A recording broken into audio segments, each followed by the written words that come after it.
Setelah Soeharto mengundurkan diri sebagai Presiden Indonesia memasuki masa reformasi, di mana muncul kebijakan yang berhubungan dengan kebebasan berpolitik, antara lain sebagai berikut: kemerdekaan pers, kemerdekaan membentuk partai politik, terselenggaranya pemilu yang demokratis, dan otonomi daerah pada tahun 1999.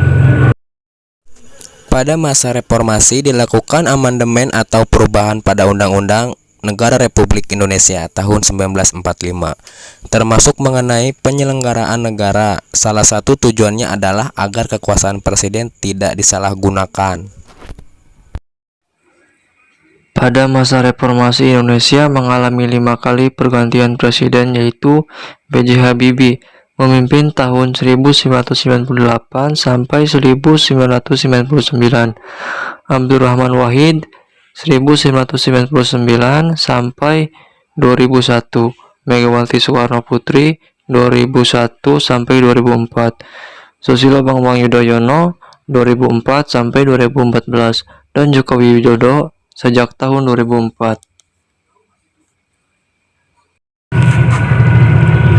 Periode ini disebut juga era reformasi. Gejolak politik di era reformasi semakin mendorong usaha penegakan kedaulatan rakyat dan bertekad untuk mewujudkan pemerintahan yang bersih dari korupsi, kolusi, dan nepotisme yang menghancurkan kehidupan bangsa dan negara.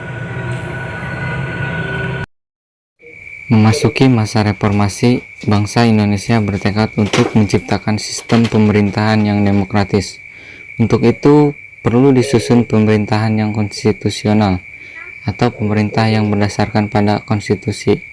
Pemerintah konstitusional bercirikan adanya pembatas kekuasaan, pemerintahan atau eksekutif, dan jaminan atas hak asasi manusia dan hak warga negara.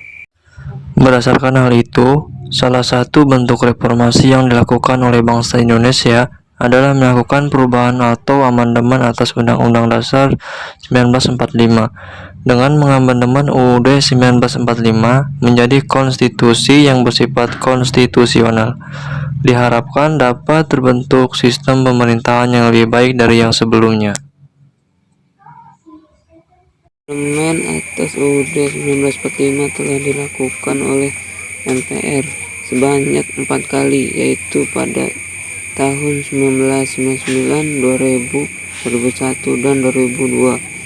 Perubahan UUD 1945 pada hakikatnya tidak mengubah sistem pemerintahan Indonesia, baik sebelum maupun sesudah. Perubahan sistem pemerintahan Indonesia tetap presidensial. Perubahan tersebut telah mengubah peran dan hubungan presiden dengan DPR. Jika dulu presiden memiliki peranan yang dominan, bahkan dalam praktiknya dapat menekan lembaga-lembaga negara yang lain, maka kini Undang-Undang Dasar Negara Republik Indonesia tahun 1945 memberi peran yang lebih profesional atau berimbang terhadap lembaga-lembaga negara